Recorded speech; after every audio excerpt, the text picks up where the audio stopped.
History usually buries its gods. Zeus is a character in movies. Odin is a comic book hero. But there is one name from the ancient world that still carries a visceral sense of dread. A name that was once carved into the most magnificent golden statues in the Middle East, only to be dragged into the deepest shadows of demonology. Baal. If you search for this name today, you will find a chaotic mess of contradictory images.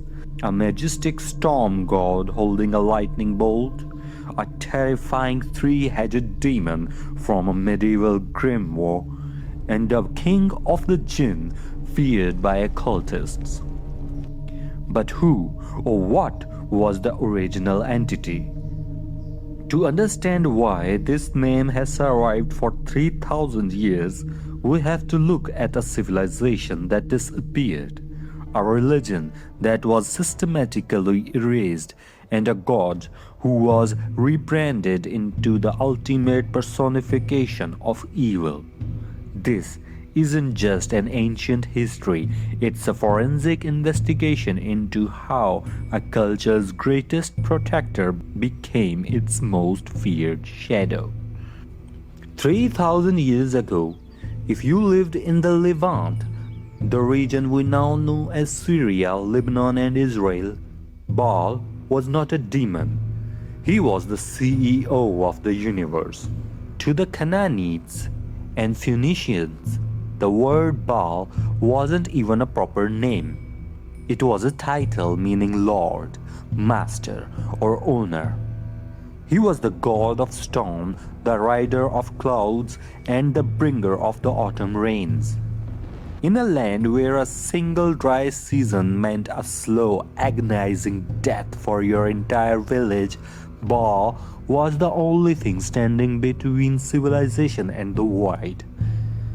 Our modern understanding of him changed forever in 1928, when a farmer's plow hit a stone slab in northern Syria, leading to the discovery of the lost city of Ugarit. Archaeologists unearthed thousands of clay tablets containing the Baal cycle, a series of epic poems that read like an ancient version of Game of Thrones. In these texts, Baal is a warrior prince who must fight for his right to rule. He battles Yam, the chaotic and terrifying god of the sea, and Mot, the literal personification of death. In one of the most famous myths, Baal is swallowed by death itself, causing the world to wither and die. But his sister, the fierce goddess Anat, descends into the underworld, cleaves death with a sword, and resurrects her brother. When Baal returned, the rains fell, the soil softened, and the people sang. They worshipped him because he was the source of life. His statues were covered in gold and silver, placed on the highest mountains to catch the first light of the sun. But as a new power rose in the desert, the Storm King was about to meet an enemy he couldn't defeat with a lightning bolt. The power of a better story.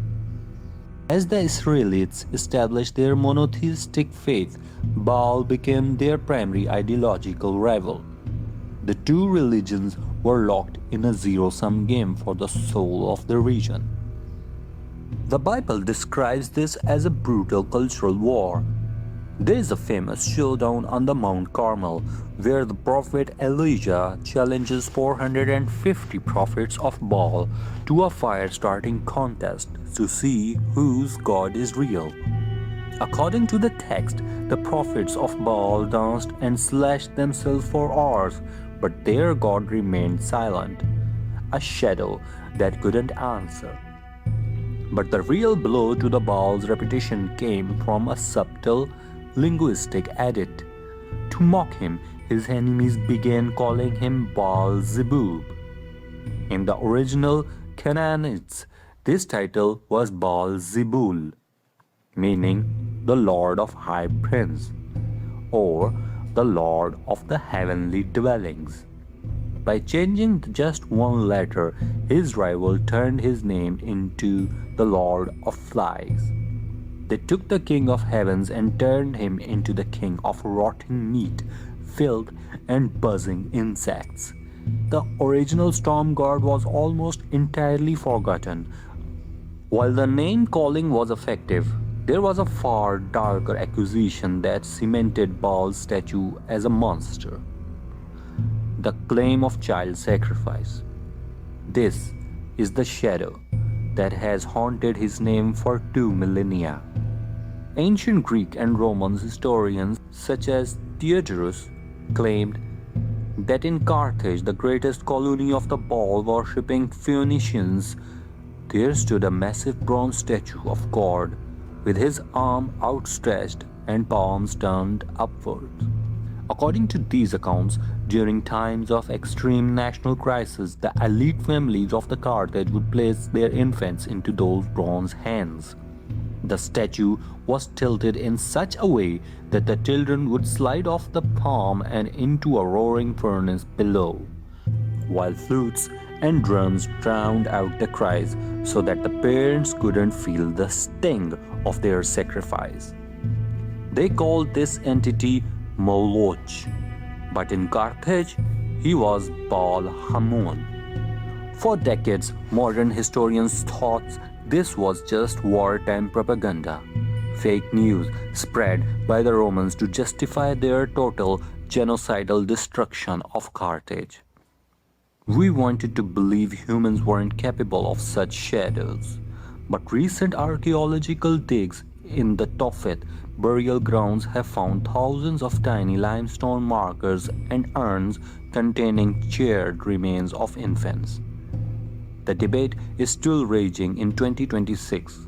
Was this a horrific religious ritual or a misunderstood burial practice for children who died of natural causes in a high infant mortality world? Before we reveal how Baal survived the fall of his temples to become the king of Jinn, hit the subscribe button for statues and shadows. We unearth the figures history tried to bury. As the ancient world fell to Christianity and Islam, the temples of Baal were pulled down and his golden statues were melted for coin. But the name didn't die, it just moved into the underground. In the medieval grimoire, books of black magic used by occultists, Baal underwent his final, terrifying transformation. He was no longer a god, and he was no longer just a fly. He was reimagined as Baal, a king of the east and a powerful demon who commanded 66 legions of spirits. In these dark texts, like the Lesser Key of Solomon, he is described as shapeshifter, with 3 heads: the head of a man, a toad, and a cat. He was said to speak with hoarse, rattling voice and possesses the power to make men invisible or grant them forbidden wisdom. He had become a shadow, in the literal sense, an entity that lived in the dark corners of human mind, summoned by those seeking power outside the church's control. In Middle Eastern lore, the figure of Baal often merged with the concept of the Jinn, powerful, invisible beings made of smokeless fire who existed before humanity. To the occultists of 17th century and even some shadow seekers today, Baal isn't a myth. He is a frequency, a king of the Jinn who rules over the hidden secrets of earth and the treasures buried in the sand. He lost his temples and his people, but he kept his power by becoming the ghost that haunts the periphery of our dreams. The story of Baal took a bizarre modern turn in 2016. In Palmyra, Syria, ISIS militant destroyed the temple of Bel, the Roman version of Baal. It was a tragedy for global heritage, but what happened next sparked a wave of modern shadow theories.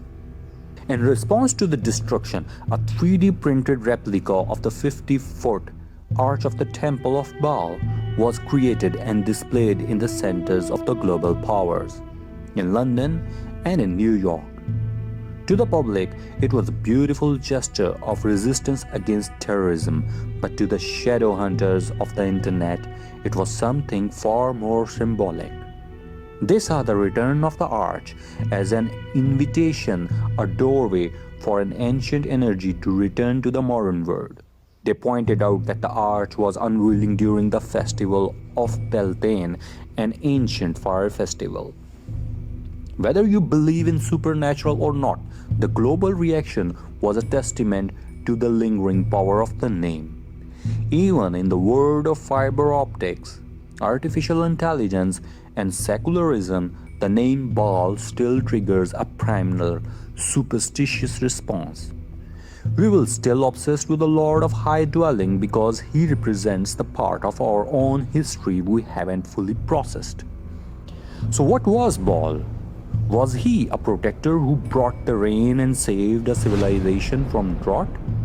Was he a monster who demanded the unthinkable from his followers?